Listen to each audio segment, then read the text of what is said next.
together and communication styles as well. And I'm going to go into a little bit more detail about what I want to cover in this session in a minute. But first, I just want to build on that introduction, just so that you know a little bit more about me. So yeah, as has already been said, I'm a professional occupational therapist. I qualified back in 2005 and worked in various settings, both in the hospital and community over a period of around 14 years. But I've also got experience of living and working cross-culturally. So I have spent probably about a year and a half of my life in various parts of Africa. And so I've kind of got some experience of what it's like to step out of your comfort zone and to try and apply your knowledge and skills in a completely different culture, in a different language, where you end up doing things you would never do in your home culture. As you can see here, there are many things I was doing here as an occupational therapist that I never would have done in the UK. So I do have some experience of what that is like. And then in 2018, I moved together with my family to Denmark. So my husband got a job in Denmark and we moved out and we lived in Denmark for 4.5 years. And I couldn't practice as an occupational therapist in Denmark. I didn't know Danish. And it was really fascinating because, you know, I think it's really helpful to have that experience of moving outside of your own culture, because it's only then that you really get to reflect on what your culture is. Like, I think if you haven't stepped outside of your own culture, you take it for granted because you've grown up with it. It's the way you communicate, it's the way that you think, it's the way you do things. And in Denmark, all our friendships were international. So they're all from all parts of the world. And I started to really realize what aspects of my Britishness caused a lot of confusion, whether it was some of the expressions I used, my sense of humor, my communication style, things like greeting people with "you're right" and confusing them. And you start to really pick up on the things that can cause a lot of confusion. Now, when it's amongst kind of friends in that context, it's not too, you know, it's not, the implications aren't too big. But if you're in a professional context, these misunderstandings can cause a lot of problems. And I became very interested in the experience of what it's like for international doctors moving to the UK. Having worked in the NHS for many years, I was very familiar with how reliant the NHS is on international doctors. So I started to kind of have conversations with doctors to find out their experience. And it became very clear very early on that often there were huge challenges that doctors experienced when they came to the UK and tried to adjust in a completely different culture. And so in 2018, I founded Healthy English. And basically since 2018, I've been working pretty much full time with international doctors and health professionals, both doing one-to-one coaching. I've developed online courses, various different resources. I've had the privilege of speaking at various conferences, running workshops for different NHS trusts and various other things on my journey. So a little bit more about who I am and my story, just so you've got a little bit more context. And I've listened to hundreds of stories and I've seen many, many tears, and it's made me extremely passionate because one of the things, or a lot of the things that I keep hearing in terms of people's experience is that often people feel once they move, once they're adjusting, once they're working in the UK, they can often feel misunderstood. They can often feel lost in conversations. They can often feel isolated and they begin to lose their confidence. Many struggle to progress in their career. And in fact, some people end up kind of having to move backwards as well. Often there's a sense that the colleagues don't respect them. Many struggle with the communication elements of exams. And a lot of people that I speak to have been told, you know, you need to improve your communication, but they're not given any direction about what that actually means or what they're supposed to improve, and it's not always clear. And so many end up becoming quite depressed, quite anxious, and really start to wonder, have they made the right decision to move to the UK?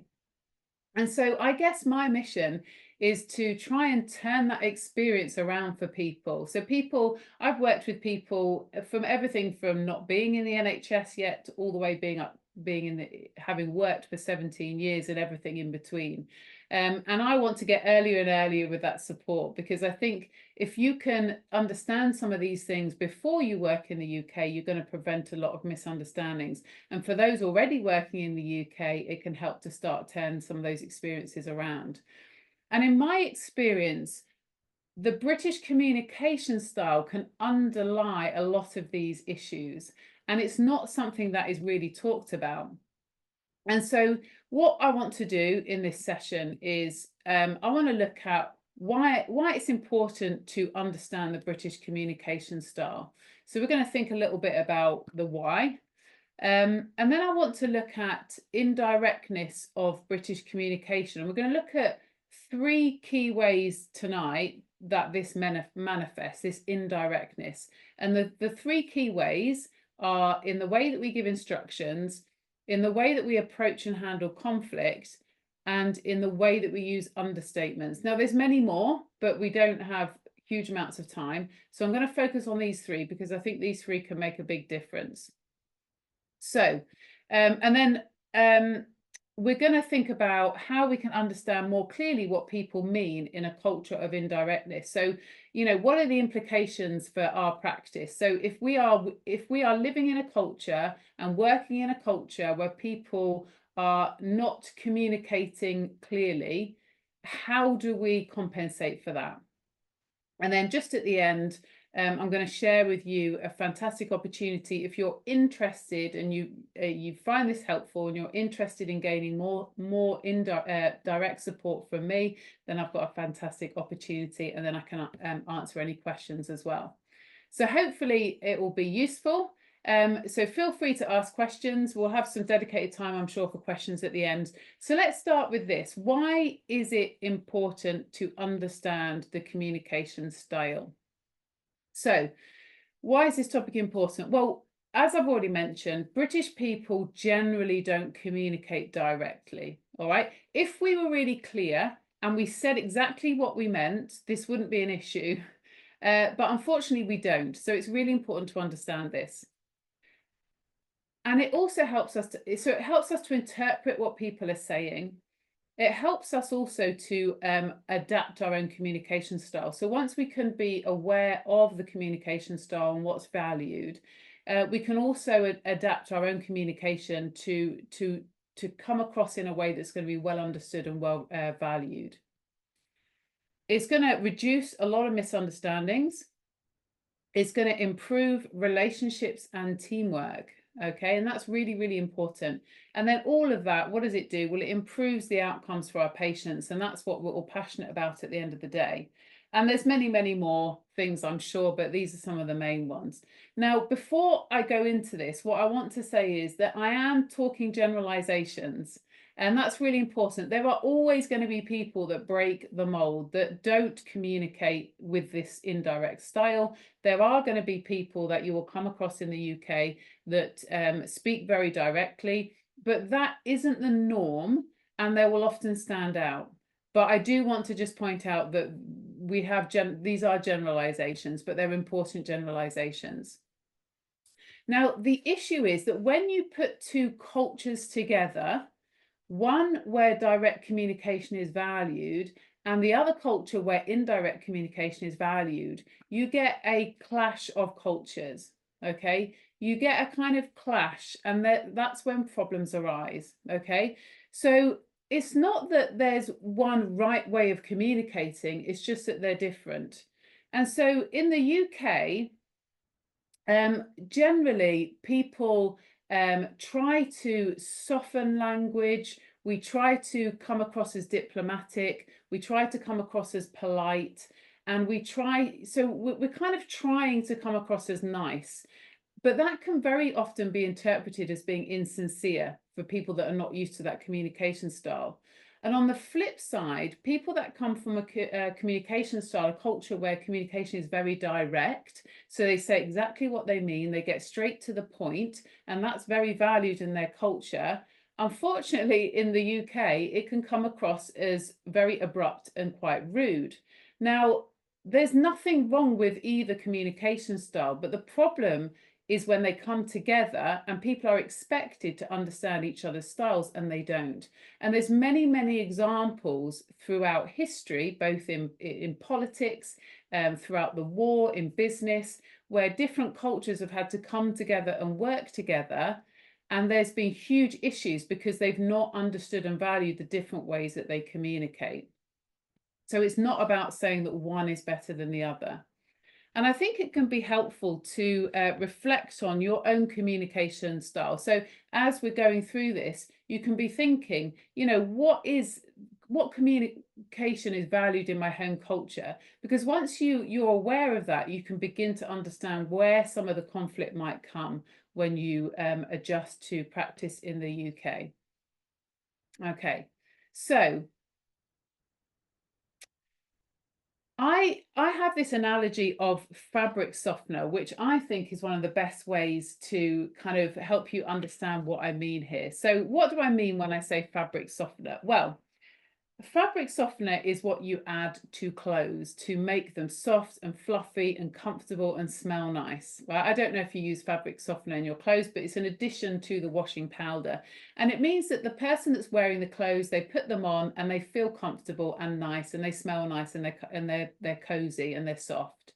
All right. And it's like in Britain, you need to put fabric softener into your communication because we like our communication to be soft and fluffy and feel nice. And I think that can be a helpful analogy, just to get you thinking about what I'm talking about when I'm talking about this communication style. And this cartoon also kind of explains it nicely. So this, again, this is humorous. All right, don't take this literally. But you've got this cartoon here. You've got the wrong way to communicate in England. You've got the right way. And the wrong way is this guy's drowning in the River Thames and he screams out help. Very direct, okay?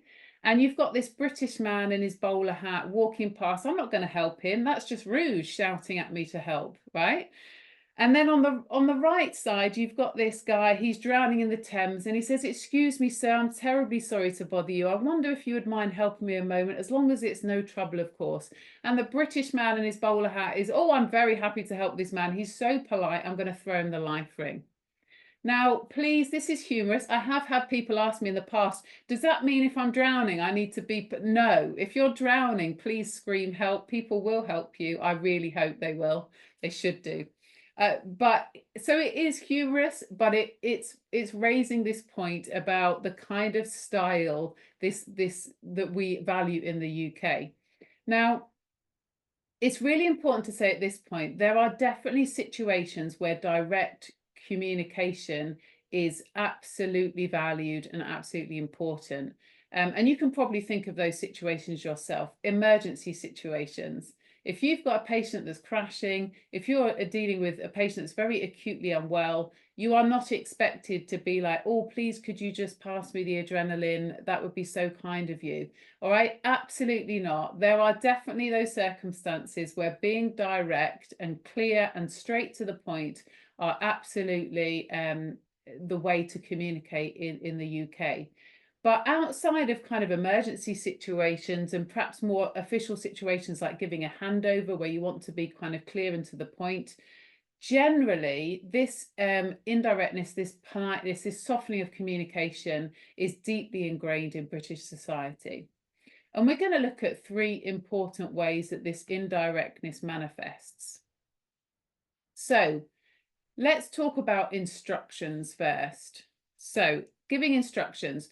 So when we ask people to do something, we use a lot of soft phrasing. Now, we never give really direct instructions unless, obviously, like we said before, we're in those kind of emergency situations. So we often use this abundance of polite phrases and expressions to soften our instructions. We don't want people to think that we're being demanding. We don't want people to think we're being rude, that we're not valuing that person. So we add all these phrases: please, thank you, excuse me, I'm terribly sorry, and if you don't mind. So I've got some examples here. We've got pass me the notes, a very direct instruction, and that may well be how you would give an instruction in your home country, and that may well be what is valued. Versus perhaps how we would phrase it in the UK, could you just pass me the notes, please? So you can see we've kind of softened the instruction. Let's look at a few other examples. Start hourly obs versus if you could just start him on hourly obs, that would be great. Follow this up versus would it be okay just to follow this up? So we can see what I'm saying here. We've taken this direct instruction and we've softened it. Now, if you're already in the UK, this might resonate with you as you kind of hear people giving instructions.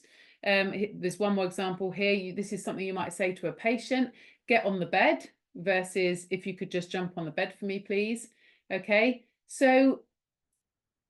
And the reason I'm telling you this is because I've worked with a lot of doctors that actually just this one thing of the way they give instructions, just changing that and softening it has had a huge impact on their teamwork, their collaboration, and the way that they're seen in the team. Because the problem is, what happens if you apply a direct communication style and if you give very direct instructions within UK culture, unfortunately, what happens is that many international staff are misjudged as rude, bossy, and not a team player simply due to this directness. And they don't understand what the issue is. So when people say you need to improve your communication, why would they understand what that means? You know, if you come from a culture where that is really valued and that is how you communicate and that is what people respond to, why on earth would you know how it comes across within a communication style like the British have? So that's a really, really helpful thing to be aware of. So that's a word on instructions. And the next area that I wanted to talk about was conflict. So indirectness in conflict. Now, generally, British people kind of go out of their way to avoid direct conflict. So we try and keep discussions polite at all times. So we might go to great lengths to phrase criticism or negative feedback in a polite and an indirect manner. But this means that sometimes what we're trying to say comes across as very vague. So if you haven't grown up with this communication style, you may miss the point altogether because we've softened it too much.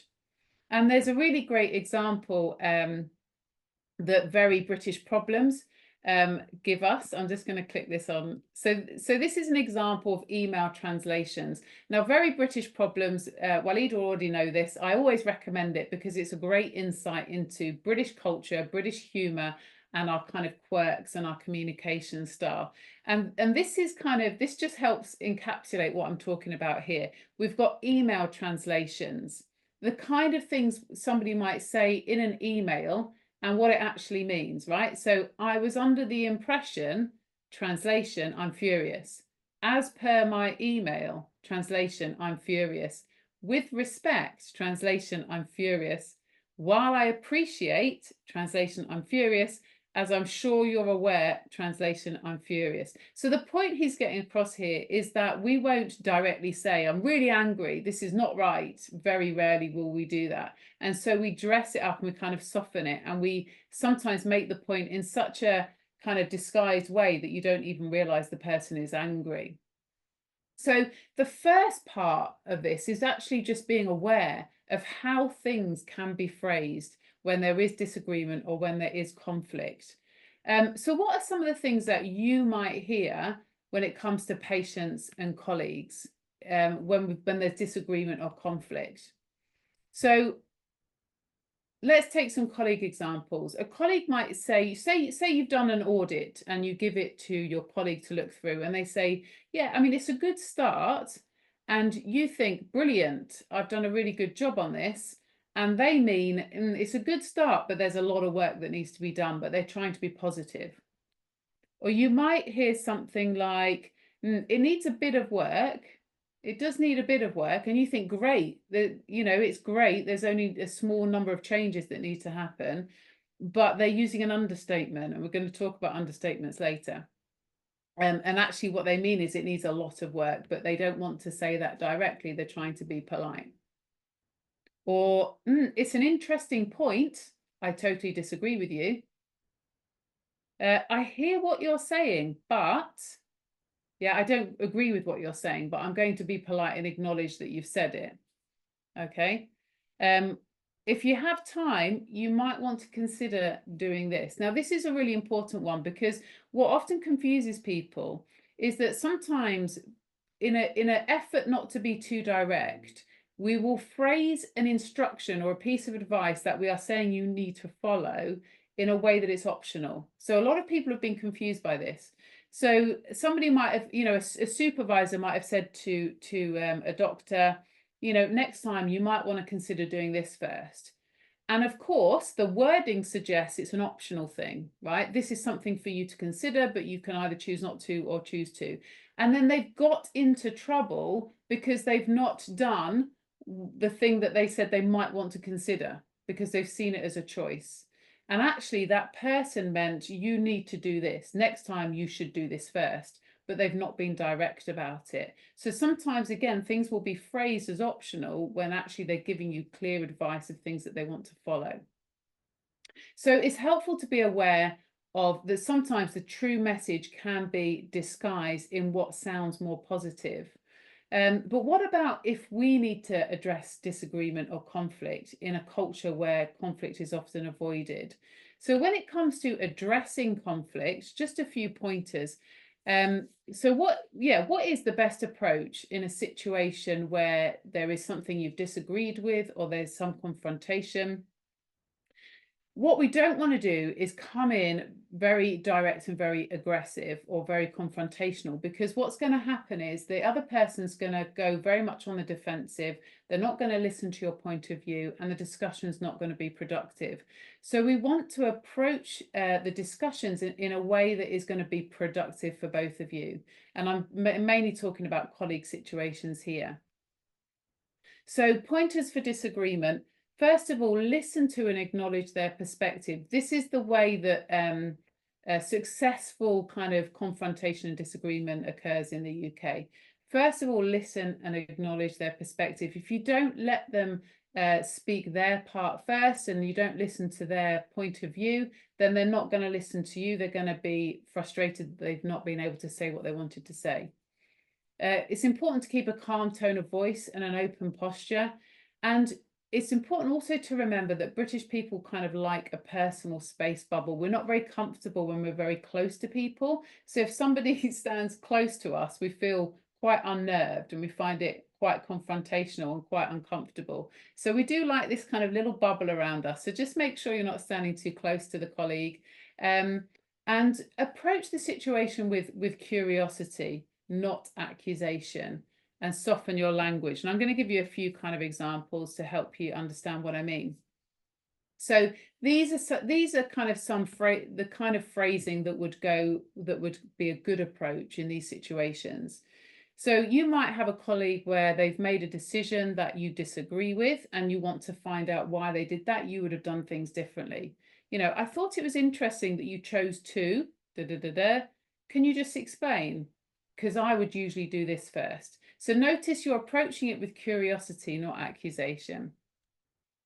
Or I hear what you're saying, but in my experience, So again, you've acknowledged what they're saying. You're being polite. Yes, I hear what you're saying, but this is why I think this. Or you might have a situation where, you've witnessed something and the colleague hasn't done something quite right. How do you think things went with that patient? Get them to get their opinion first. I wondered whether it would have been better too, because that won't be interpreted as an optional thing by a British person. They will take that on board as an instruction. Or the other good thing is to pick out a positive first, especially if you're supervising junior members of staff. I really liked how you handled that with the patient. I thought you did a brilliant job. Next time, though, perhaps you should do this. So you kind of start with a positive and then you pick out the point that you need to bring them up on. So just some pointers so that you're begin to be a little bit aware of how things can be dressed up when we're bringing confrontation to the table, and how you might, there's a danger of missing the point because we do tend to communicate these things in an indirect way. So we've talked about indirectness in relation to instructions, and we've talked about indirectness in relation to disagreement and conflict.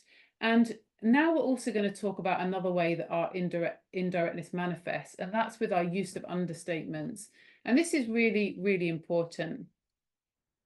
So when I say understatements, I'm talking about these words that in their literal sense, they mean a small amount. All right, and you might be familiar with some of these words, you might not, but they all mean a small amount. So we've got a bit, a little, quite, somewhat, and a tad. So a tad is just another word that means a small amount. So if we take these literally, they mean a small amount.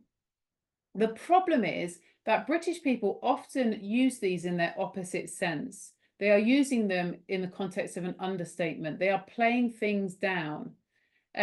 Because we don't like to get too emotional, and we like to be seen to remain calm in the face of adversity. And so when it comes to circumstances where things are difficult or painful or tough, we often don't express it. We often play it down. We're so known for understatements that, going back to Very British Problems, and by the way, Very British Problems, you can follow him on Facebook, Instagram, Twitter, or X, or whatever it's called now. And he's also, they've made a TV series. You can pick up some of it on YouTube, highly recommended. But he's made these T-shirts, right, that give us these typical examples of understatements. We've got, oh, well, never mind, eh? Right? And the translation is, it appears everything has gone spectacularly wrong and all my dreams are crushed.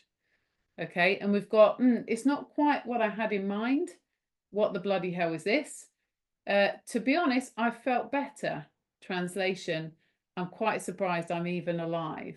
And again, we've got the humor coming here, but it proves an important point. We don't like to be very open about the things that we're finding difficult. And why? Well, I think it can be perhaps traced back to the Second World War. So the message during the Second World War was to keep calm and carry on. You may well have seen this slogan on T-shirts, on mugs, because it kind of got resurrected in 2000 when an old war poster was found.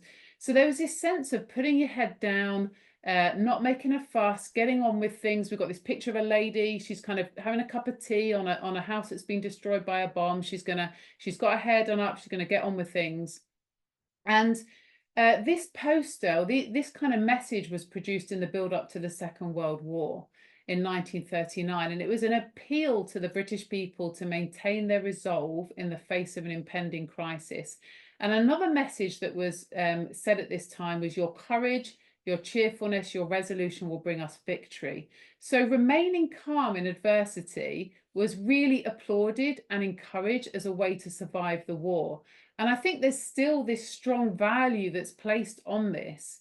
And it's not necessarily helpful at all, but this ability to kind of come across as remaining calm in the face of adversity is generally seen as a strength. And that's why in Britain, you don't see a lot of big public displays of emotion. People aren't very comfortable showing a lot of emotion. They don't see it as a strength. And I think you will see this more in the older generations as well. I think this is more so in the older generations. So if you speak to doctors who work in accident emergency, they will tell you, when I get an older patient coming in, they're very likely to need admitting, but younger patients often not. So this is kind of more so in the older generations, but I think there is still this strong value amongst generally amongst British people. So whether it's a result of the kind of messages during the build up to the war, or whether it's something else, the important thing to understand is that generally British people go out of their way to not appear too earnest, too solemn, too overexcited, too enthusiastic, or generally display a lot of emotion at all. It makes us feel uncomfortable. It's seen as cool to be cool, calm and collected. And those that break the mold kind of open themselves up to ridicule. And I'm going to give you a quick example here. We've got Kate Winslet. She's a British actress, and she is known for giving very emotional acceptance speeches at the Oscars. So the last time at the Oscars, she went up to get her prize, get her award, and she was very emotional, could hardly speak, crying a lot, a very emotional speech. Now, how do you think the British press responded? I can tell you now, it wasn't very kindly. These are some of the things that they said. So this is The Guardian. The speech raises the occasional wave of nausea, swiftly followed by a rush of hands to eyes in order to block out the spectacle. So they weren't very kind to her. The Independent.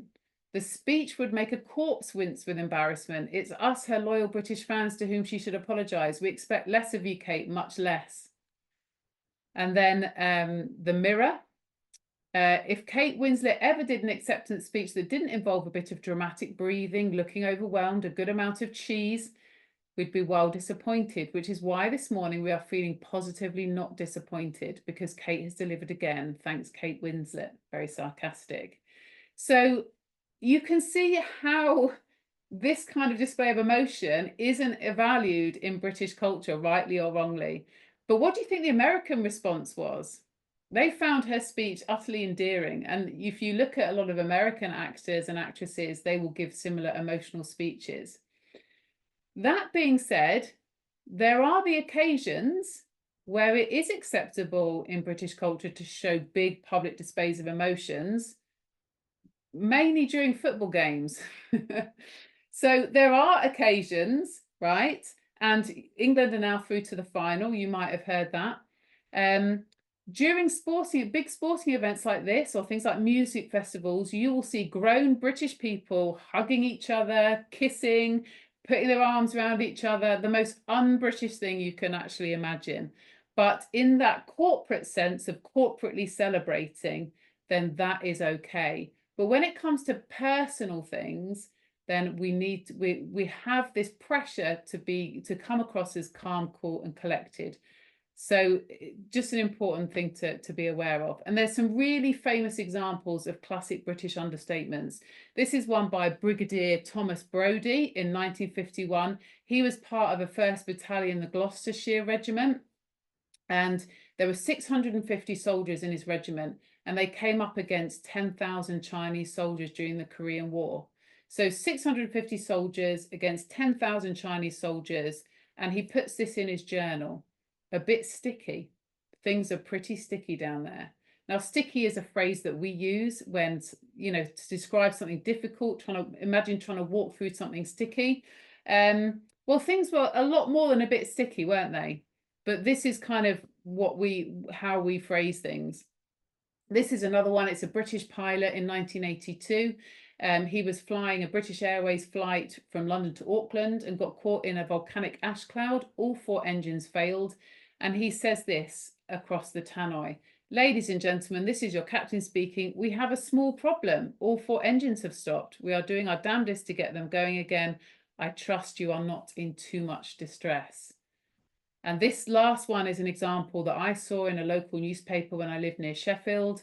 And this was in response to a tragic situation where a guy went into somebody's house, killed the mother and 3 children. There was a child on a sleepover there with a machete. Absolutely horrific.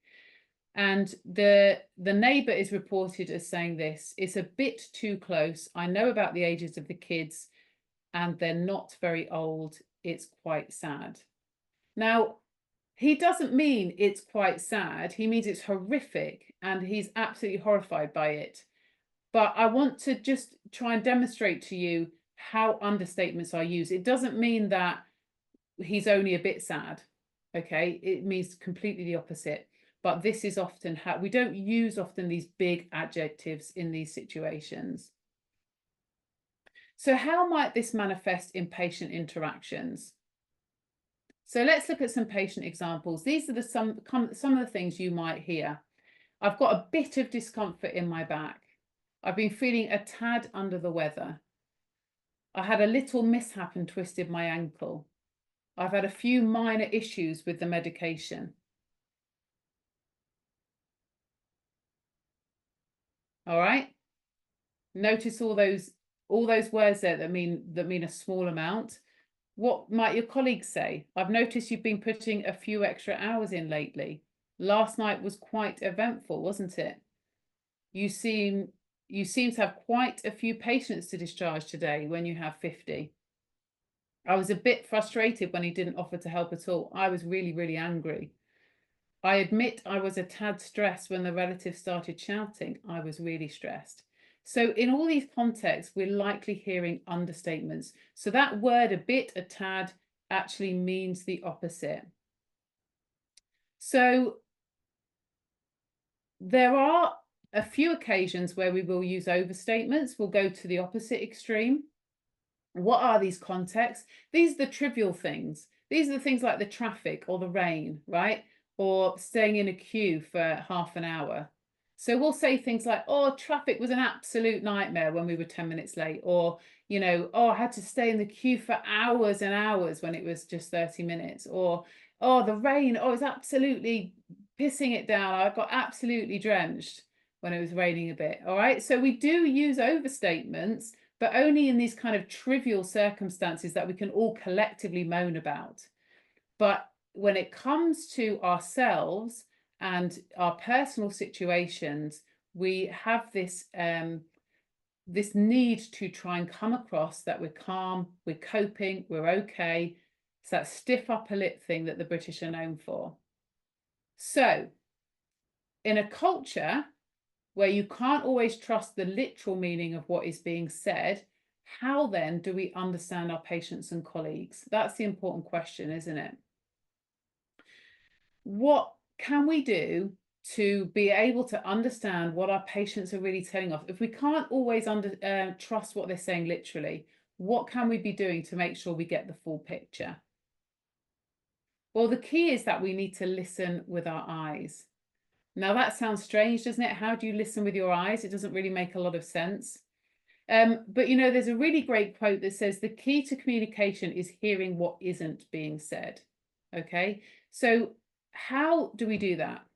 So when we talk about listening with our eyes, we need to think about, well, what actually is communication? Now, there's a variance in the research, but all the research agrees that somewhere between 7 and 30% of our communication is the actual words that we're saying. And the rest, 70 to 93%, is our non-verbal communication.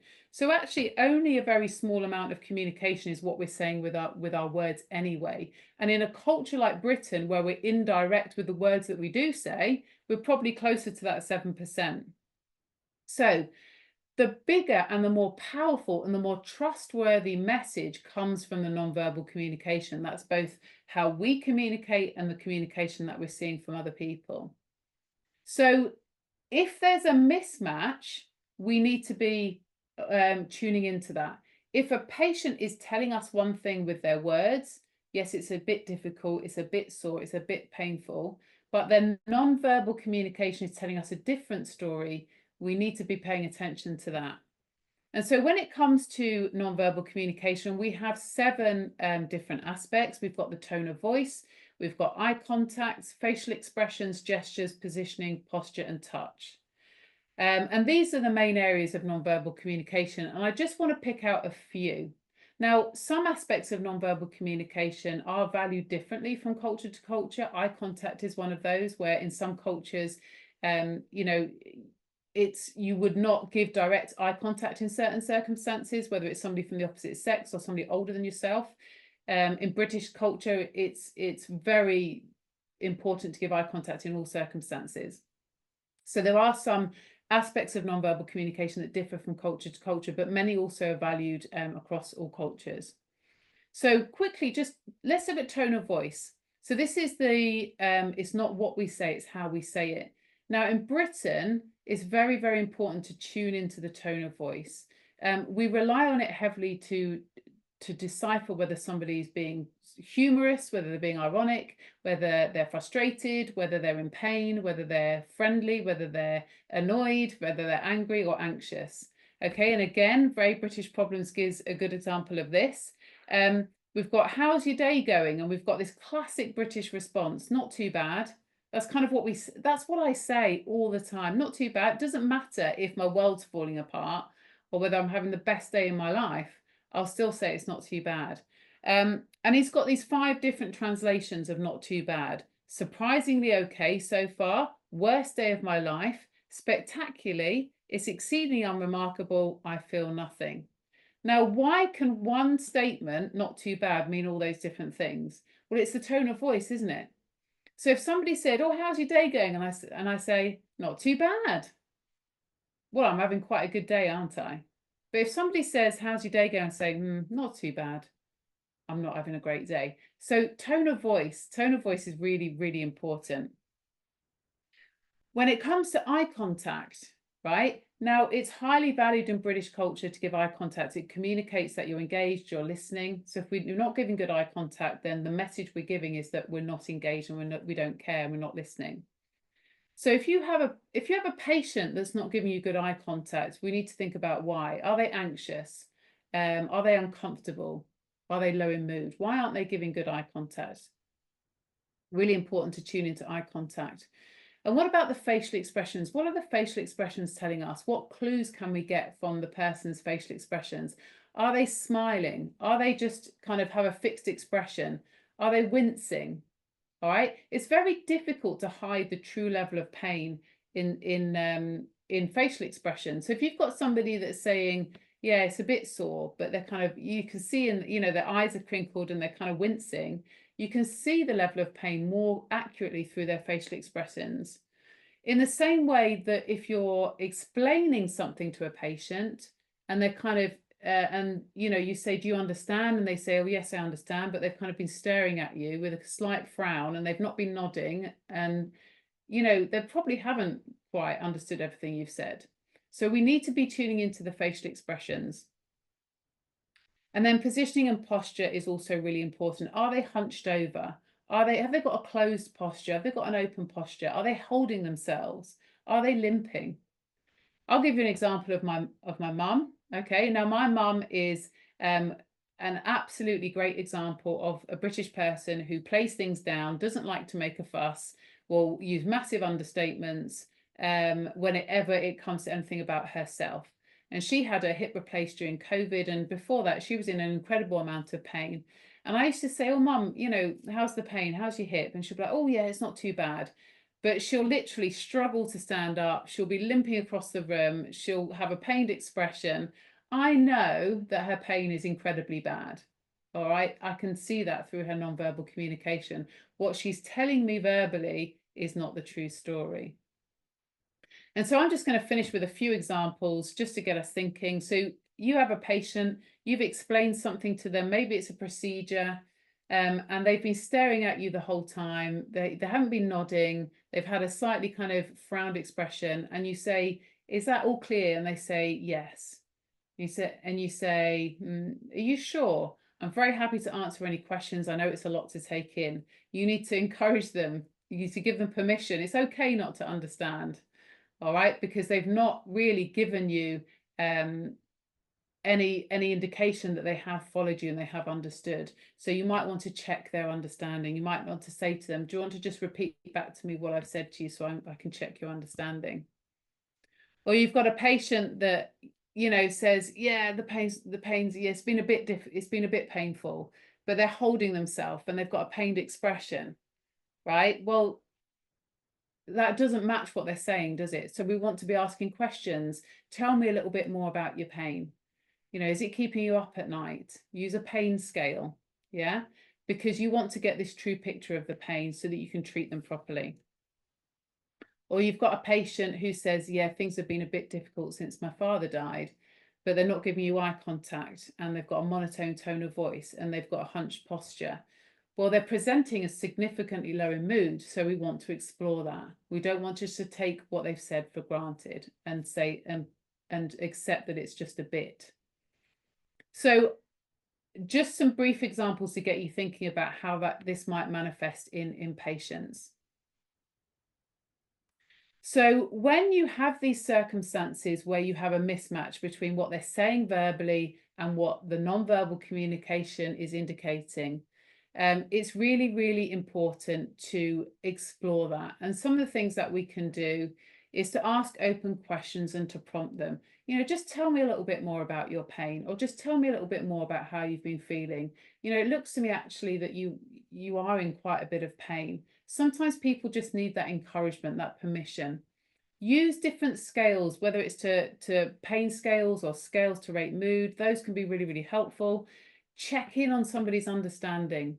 Check in regularly, chunks and checks. Give them a little bit of information. Check in. Is that clear? Have you got any questions about that?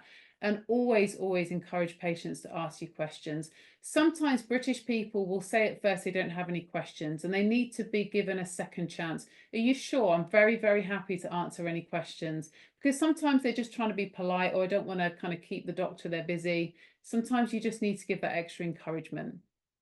So a few little pointers there. Hopefully that can give you some ideas on how to check in. So in summary, I know it's been a kind of whistle stop. There's been lots to try and fit in. So if you take away anything today, take away an understanding that British people generally don't communicate directly. It's really important to be aware of that. Once you're aware of that, you can start to tune in more and you can start to compensate for it. Be aware that applying a direct communication style in Britain can often come across as rude and it's going to impact relationships. So softening our communication can be a really simple and effective way to foster better relationships. And listen with your eyes. Really important. Tune into that nonverbal communication so you can start to get a more rounded picture of what your patients and what your colleagues are really saying to you. So I feel like I've kind of crammed in a lot. It's kind of touched the surface. Hopefully it's been helpful. I know knowing this stuff doesn't necessarily mean that you can do it and it just gets results. And I'm just going to spend a couple of minutes now just going through my NHS Success Pathway. It's the latest thing that I've developed to support people that are planning to work in the UK through to people working in the UK. I just want to introduce you to it briefly because there's so much to learn and to understand. So this is something that I've created kind of from all my experience of working with international doctors over the last 5 years. I kind of brought together the best of everything that I've done into a membership. So I've created the NHS Success Pathway for international doctors, and it's the aim is to help overcome all the challenges in cross-cultural communication, help you to feel confident, valued and respected in your UK lives and in your UK careers. And what it is it's for people that live and work in the UK or planning to live and work in the UK. As Walid said at the beginning, the earlier you get support, the better, because it helps prevent a lot of problems. Everybody that I've worked with has said, I wish I had this earlier. I wish I had this earlier. It's for you if you want guidance, applying your knowledge and skills in a completely different culture. It's not enough to know your medicine really well. And everybody comes to me and they say, I'm really confident. I know my medicine. I know my area of practice. I'm fine in the professional conversations. But applying that within a completely different culture has so many challenges. It's for you if you want to avoid a lot of mistakes and misunderstandings, and if you want to feel more confident, valued and respected in your UK career. So what's included in the pathway? So you get access to weekly live sessions. These are a mixture of teaching, support, advice and coaching, with also some speaking practice as well. You get access to my complete digital library. So there's over 60 on-demand resources in there. Self-paced videos and resources to help you thrive in all areas of British and NHS culture. You also get access to my exclusive WhatsApp community for networking support with like-minded people, and you get direct access to me as well for questions and support. So there's a lot involved. Here's a little example of what the digital library looks like. It's all done in an app, which I know Walid mentioned, so it's nice and handy. There's well over £200 worth of resources and training in the app that you get access to. There's my full online course. There's sections on colloquial language. That's the actual English people speak in the UK, not the English you learn. A whole section on patient communication, relationships with British colleagues and British culture. There's so much in there. Now, how much is it? At the minute, I'm doing kind of a promotion because it's quite new. So up to the first 100 members, we're about halfway there now, but I'm offering it for £27 a month. So it's a huge discount at the minute. It's a good time to join. And I'm also adding some bonuses as well. So some extra things if you join now you can get. The first one is an extra section in your digital library on career enhancing skills. So these are just some extra resources on things like interviews, giving presentations, reflective practice, which is a big part of practice in the UK, things like researching areas for jobs and how to do that, and lots of stuff about how to enhance your career. The second bonus is a whole section on clarity in listening and speaking. So that really helps. That's training that talks you through the rhythm of English, how to listen more clearly to people speaking English, but also how to speak more clearly if accent can be a barrier to you. And then finally, the third bonus is a set of 7 masterclass recordings. So these masterclass recordings cover breaking bad news, reflective practice and coping with mistakes, colloquial language, becoming a social part of your team, British popular culture, British humour, and a whole one on Christmas as well, which is very helpful when Christmas comes along. So that's another added bonus as well.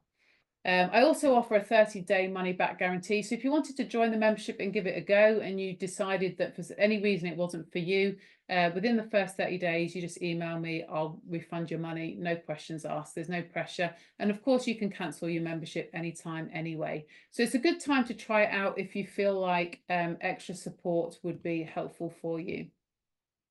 So just to summarise, you can join today for £27 a month. You get the weekly live sessions, full access to my digital library, exclusive WhatsApp community, and direct access to me, and with those 3 bonuses as well.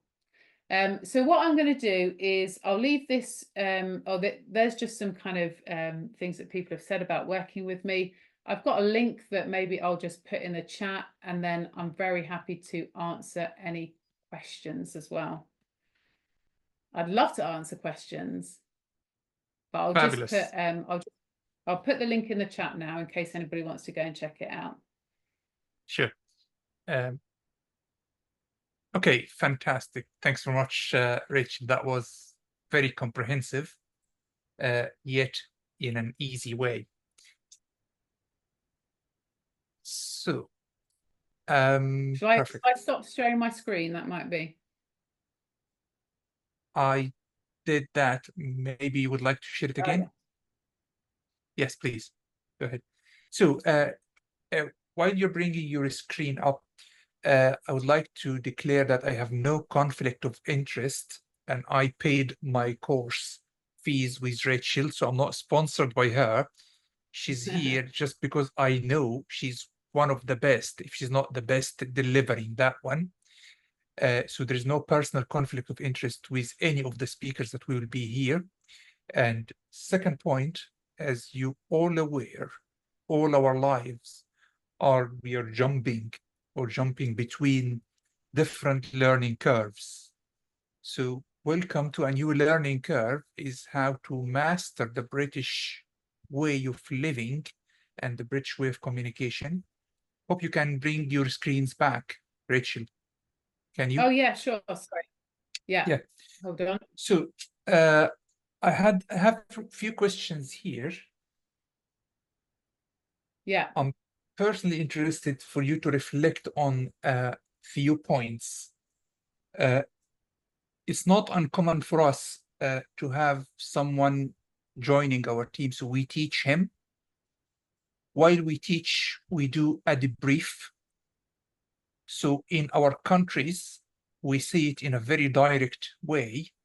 This is not the way how we do it. Please do this, this, and that. Debriefing sandwich or sugar coating is a different way of debriefing in the Irish British cultures. And it is not uncommonly misinterpreted when you start with a sugar coating or with the pleasant words that I will stay with my mind there while you're going to the core, or you start saying what you would like to say. At that moment, I wouldn't be attentively listening because it's my ego, and I'm happy. I was listening a few seconds ago to your good words, so I may miss the core of the debrief. That's my first point. So some people like to be debriefed in the British system as what went well, even better if, or WWWEBI, even better if. This is how we start the critique, or to say what you need to improve in the next time. That's the second point I'd like to comment on or reflect on. And I had personally a complaint that I'm not shy to talk about because I left my ego years back. Singling out. One of the trainees had complained against me because I was asking her in front of the team about a patient of yesterday, and she felt I am singling her out of the team. So she felt that's really awkward, or that's not really the way the British people would like to be asked. That's the second point, or the third point. The floor is yours to answer these points if you wish. So the first one is the debriefing sandwich, or the sugar coating, and how to avoid that one, or either as a debriefer or as the one who is debriefed. The best way, best strategy. I think what I think what I'd say is that in the UK, we like, that is how people are encouraged to give constructive criticism. It's the sandwich that we're kind of people are taught that's the approach to do. You start with the positive, you pick up on the positive, you then focus on the point that needs work, and then you end with a positive. So that's the framework that we work by. So generally we would know to tune into all parts of that. And the reason that we do that is because if, for a lot of people in the UK, if you just came in with the criticism, the person, it won't end up being very productive, because the person will end up being quite demoralized. And so the idea is we're building people up, we're encouraging them. I really loved how you did that, and I thought that that's a real strength of yours. I do think you need to work on this because that will help with this, da da da da. But so like that's kind of the framework that we're encouraged and we're taught when it comes to, especially if we're supervising kind of junior members of staff, because then generally when the person feels encouraged, and there's that balance between picking out the positives as well as the negatives, then people will respond better. And I think part of the problem can come when, especially when junior members of staff are being supervised by somebody who doesn't pick out any of the positives. So they just wait for the times where there's a negative thing to bring up, or something that they need to work on. And then they start to kind of lose their confidence and get anxious. So I always encourage people, if you're supervising other members of staff, make sure you tune into the times that they're doing things well as well. And so when you do come to them and you have something, more constructive to say that they need to work on, it's in the balance of the good things that they do as well. It's the same with parenting, right? We're very quick to pick our children up when they're misbehaving. But when they're playing nicely and they're not arguing with each other, and we just leave them to it, don't we? We don't often say, well done, guys. I thought you worked together really well on that. We just leave them to it. They're being good. But as soon as they start misbehaving, then we pick them up. And it's kind of the same, isn't it? It's important to have that balance. So, but I can see if you're not used to that kind of approach, why you could miss the middle bit. I totally understand that. So, and I think part of it is perhaps being aware that that is how things are presented often. So to tune into the middle as well. I don't know if that answers your question, Walid. Just Absolutely, yes. So it's kind of shedding light on, don't stay behind the words, always try to cope or catch up with what's coming next, because British people sometimes speak fast. So after the very beginning of positive words, be sure that there's something more serious you need to be aware of, to don't miss the core. That's the point. So yeah, absolutely. and I think you could probably clarify, in that kind of conversation at the end, you could, if you felt like you needed to clarify, you could have that conversation and say, I just want to make sure that I'm clear on what I need to work on. Can we just, so this is what my understanding is of what I need to work on. And you could maybe give that feedback and ask for that clarification as well if you weren't sure. Yeah, so it's all in the British system, all about understatement and reading between the lines. So make sure that you clarify. That's in a nutshell. Thank you very much, Rachel. Yeah. And the point of singling out someone, if you're asking someone in the middle of a team or a member of the team, shouldn't be direct to just one member and make it like a generalized question. Would you like to reflect on that? So is say is that again, sing sorry. is singling out one of the team members, asking him or her a question, considered a rude uh, kind of questioning someone in between, a member of the Do you know team? what? I think in all these circumstances, it depends on how it's done. Yeah, Do you see what I mean? It's more about how things are said, and this is what I say a lot to international doctors. You know, it's don't be so worried about, you know, saying the perfect sentence or saying something in exactly the right way, because most of it is actually your approach and your tone of voice. So, you know, if you single somebody out and you ask them, you know, a question, but in a tone that's like, well, what do you think? Well, you know, you haven't said anything. What do you know, obviously that's going to make them feel uncomfortable, right? But yeah, if you have a genuine reason to ask somebody a specific question to a specific person, um, that's not a problem in itself. It's just the way it's done. And if that question is going to pick that individual up on something that they've not done very well, then it's probably best to have that conversation or ask them that question outside of the group. But if it's exactly. just you're wanting to encourage somebody to answer a question in a teaching scenario, then that's not a problem at all, as long as it's done in a, you know, in a It's all about friendly the way. context. You're absolutely right. Yes. So Yeah. jumping to the attendees' questions, the first question is from Imaf Hamdi. Hope I pronounced the name right. How can I learn medical terminology in different languages or in English? So like abdomen in colloquial would be tummy. Where I can Yes. find more Yeah. terminologies like that? Do you recommend a small book or something? I recommend you joining my membership.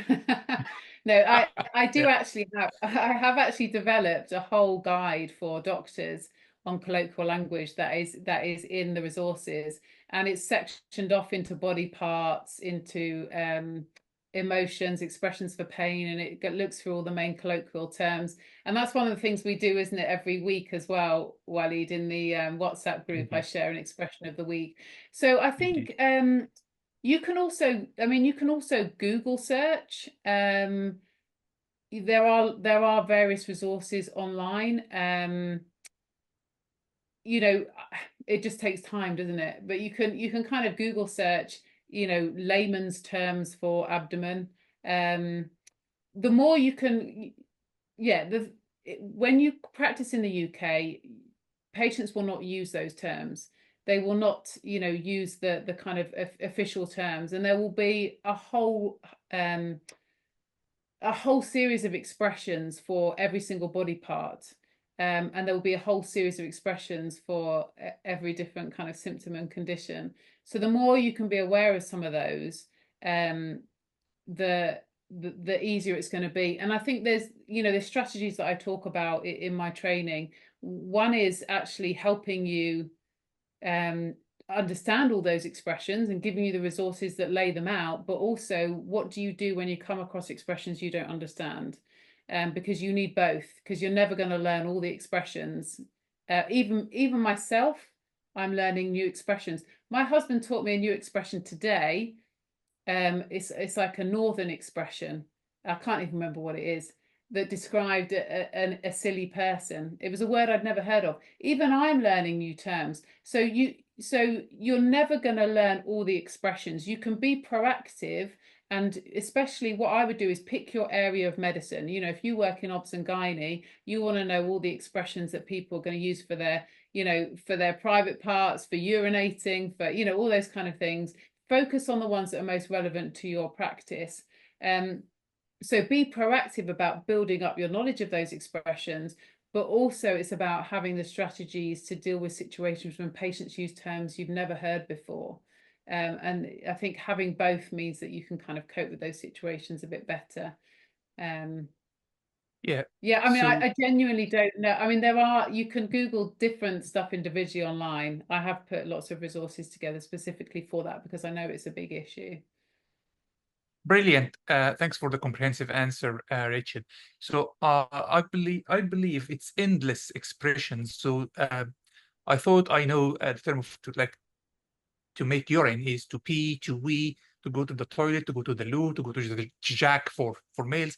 And until few days ago, I heard a new expression to spend a penny, which is there is a Yeah. story behind, but I Suspect- mean it's what I'm saying is life is a learning curve, and if you don't stop learning, you will be surprised that every day is a new learning day. That's what it's all about. So English does not stop at doing the exams as per Ibrahim Shalabi says and asking, now we have done the exams and we passed all the exams, but when we move to the British culture, we feel that we are struggling to express ourselves in the most comprehensive way. That's why we err or we uh, go towards the shortest direct way of communication, which takes out of our credit with the patients and the teams. So the question is what the tips of developing our linguistic vocabulary, just to be able to represent ourselves uh, uh, at the best. Yeah. Yeah. Absolutely. And I think, yeah, it's a lifelong process. But the more, like, if you're not in the UK yet, being aware that when you come, um, being able to reduce the shock of what it's like to actually, come and realize that the English people speak is often very different to the English that you've learned as a second language. And so, being aware of that is really helpful because you can start to expose yourself, you can start to familiarize yourself. If once you know what region of the UK you're going to be working in, you can start to research the regional accent of that area, the regional dialect, because there are certain words and expressions that will only be spoken in that region of the UK. And you can just start to prepare yourself, and then you're going to be far ahead of a lot of people that come and land and start their job and like I have no idea what anybody is saying. So yeah, I think awareness is really helpful because then you can start to make steps to kind of prepare yourself. Fab. Magdi al-Barbari, sorry, al-Barad'i, can you please speak more about touch? What's allowed, what's not allowed with patients and colleagues? Yeah, it's a good question. It's one that I get a lot of actually, because again, touch in different cultures, what's valued, what's appropriate is very different, and you do have to be careful. So when it comes to touch, I think touch can be very, very powerful in the right circumstances. Um, but I think you have to be really, really careful. So what I would say is, I mean, I use touch a lot because I worked with the older generation, so I was always working with older people, and it's appropriate to put your hand on their hand or their hand on their shoulder when it's somebody a lot older than you. Absolutely appropriate. I did it a lot. I think it's really important because a lot of the people I was working with were very lonely and isolated, and it was actually a really powerful way to connect. As somebody working with people much older, that was very appropriate. I wouldn't use touch with a male patient of a similar age or younger. I would avoid touch when it comes to the opposite sex. If I was working with a female patient and I had, a good rapport with that patient, then I would use touch. So it depends on the age difference, the gender, and also your relationship with that patient. Now, in some areas of medicine, you get to know patients quite well. You might have a patient that becomes very emotional, and then there will be these times where touch can be really, really appropriate and really, really powerful. But I would say when it comes to touch, if you're unsure, don't touch because it's better to be a bit cautious.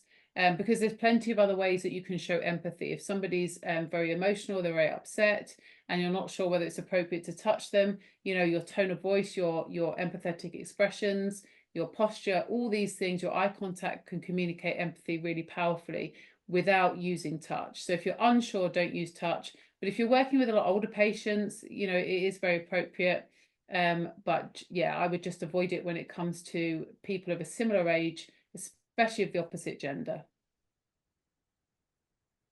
Sounds great. The last question so far, and if you're happy to continue, we can take more questions. If you're happy, you guide me when it's the last minute you would like to be in the meeting. So actually, we had discussed that question in particular in our last meeting. What's the best strategy to follow if you can't understand part of the conversation with whether with a patient or a colleague without feeling embarrassed? Yes, a good question, isn't it? So how to get through a conversation. So if you're in a conversation with a colleague and you don't understand what they're talking about. Yes, what's the best Yeah. Okay. strategy to follow? Run away. No, I'm only joking. Um, it's really, really common. And so one of the things that I talk a lot about is the social side of things as well. Walid will know that because he came to a 2-hour workshop I did on social conversations, because actually it's often these social conversations that are more tricky, and that these things that this circumstance happens with. Often people are much more confident having the professional conversations. But when it comes to social conversations, there's many, many reasons why you won't understand what they're talking about. It could be because they're talking about a topic you've got no idea. It might be a place they visited. It might be, a news event. It might be somewhere that a TV program you've not watched, or it might be about a British celebration or festival you know nothing about, or food or whatever. So it might be because you don't understand the topic. It might be because they're using expressions as well that you don't understand. Um, so so I think there's different ways that you can approach it. If it's one-to-one, it's a bit different to when you're in a group situation. So I'll kind of talk from a one-to-one perspective. So I always think it's better to be upfront at the beginning of a conversation, and this comes with patients as well. If you're entering a conversation and you know right from the beginning, I'm going to struggle to understand what this person's saying, whether it's because they're talking too fast, or because you don't understand what they're saying, or they're using expressions, or it's a topic you don't understand. I think, and if you think I'm not going to be able to engage in this conversation at all, just be upfront at the beginning. I'm really struggling to hear what you're saying. You're right, just to slow down. I'm still getting used to the accent here. British people, you can even make a joke about it. British people talk really fast. I love it, but it's difficult to, so it's better just to be upfront at the beginning.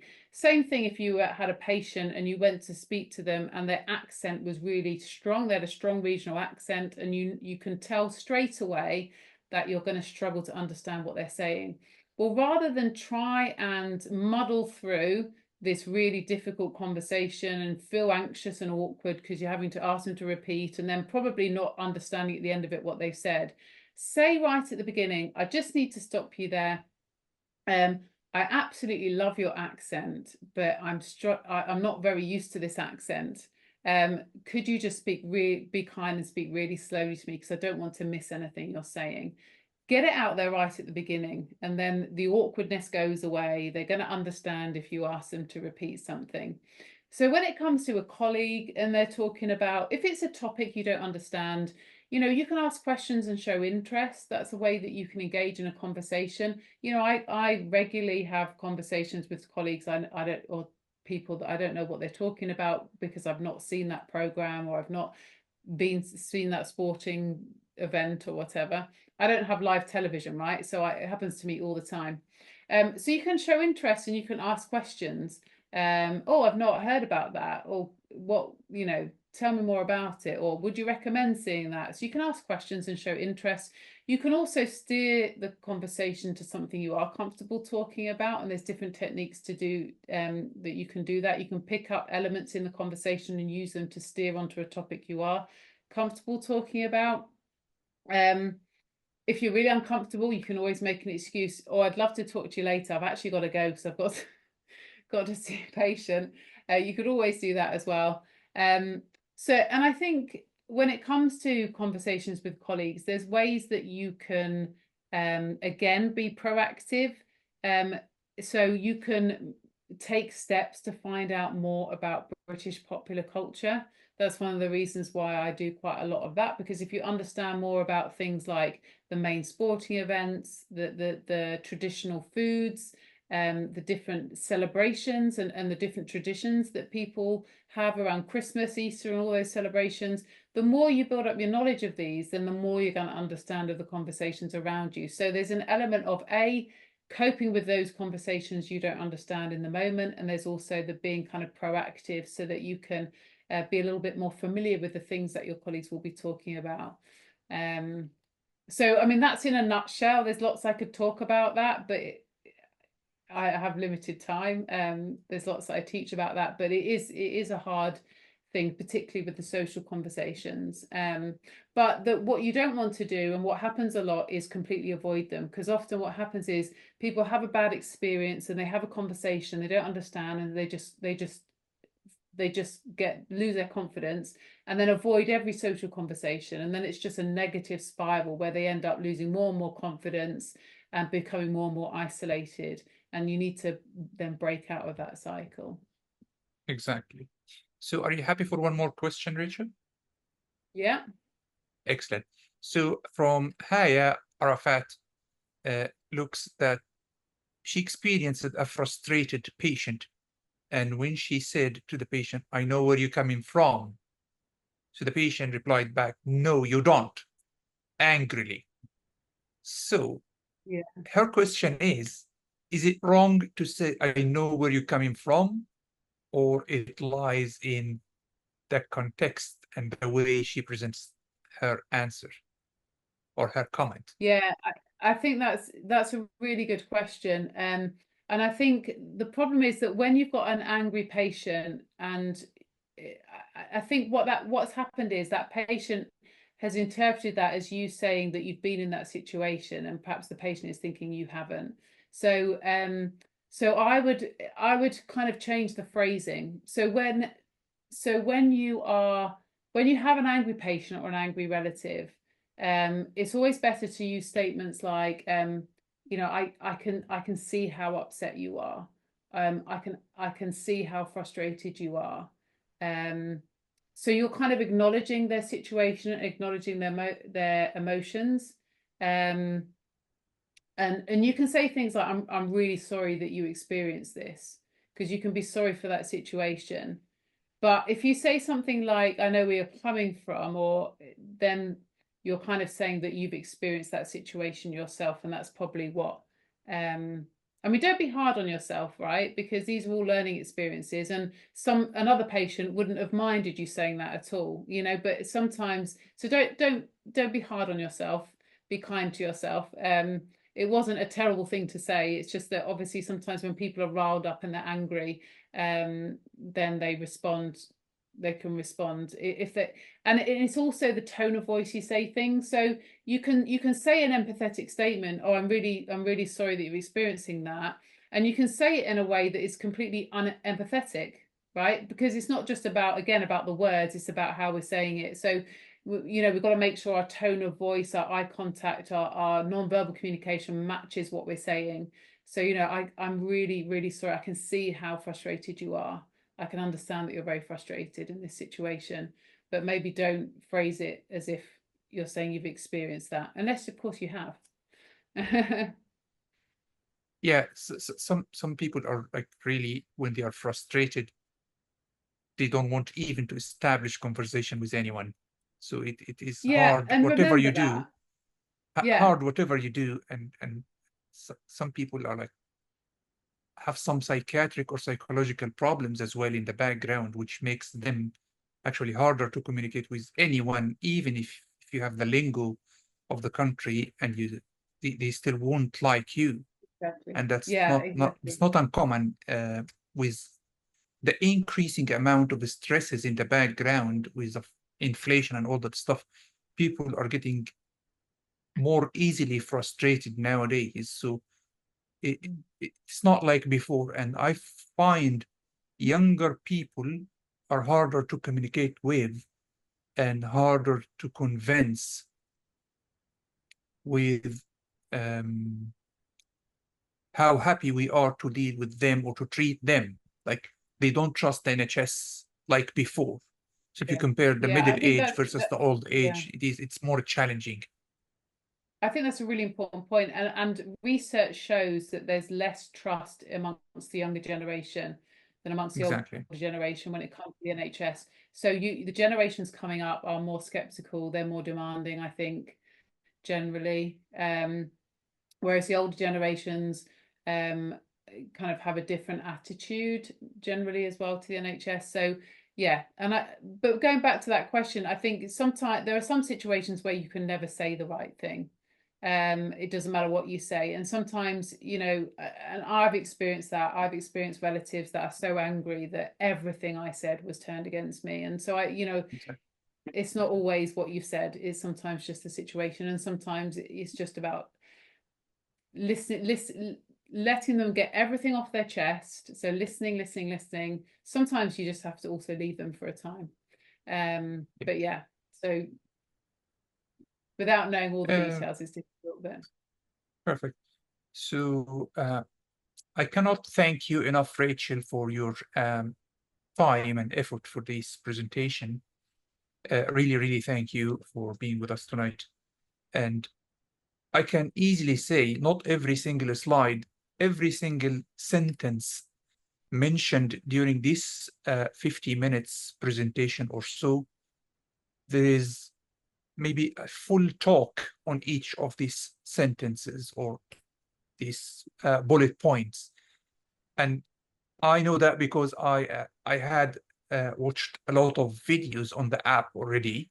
So I know that everything here comes in full detail. So if we're talking about 50 minutes of presentation tonight, it may worth 25 or 30 hours of explanation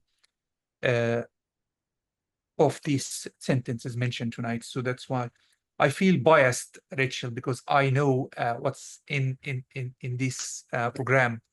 So I don't want to be biased, but I would invite everyone can join your program to enjoy it. And again, it's a learning curve, regardless where you are on or what at what point on the curve you are. I promise you, you will learn more. I can't promise you that easily because if I had been in the British Irish cultures for the last 10 years of my life and I'm still learning more, I'm definitely sure that you will get something out of that. And it will be valuable, not just something. It will be an added value to yourself. I would like, before we close, to welcome Miranda Schwab. She joined from the first minute of this meeting. Hopefully you enjoy the meeting, Miranda. And she will be one of my guest speakers on this series. Hopefully soon. I'll keep you updated with the new date and time. I will let you close this session, Rachel, yourself, and thanks for being with us. Yeah, thank Would you you. It's like? been an absolute pleasure. And yeah, I've loved being here. I've loved us answering your questions, and thank you for listening to me. Thank you very much. Have a good evening, everyone. Thank you.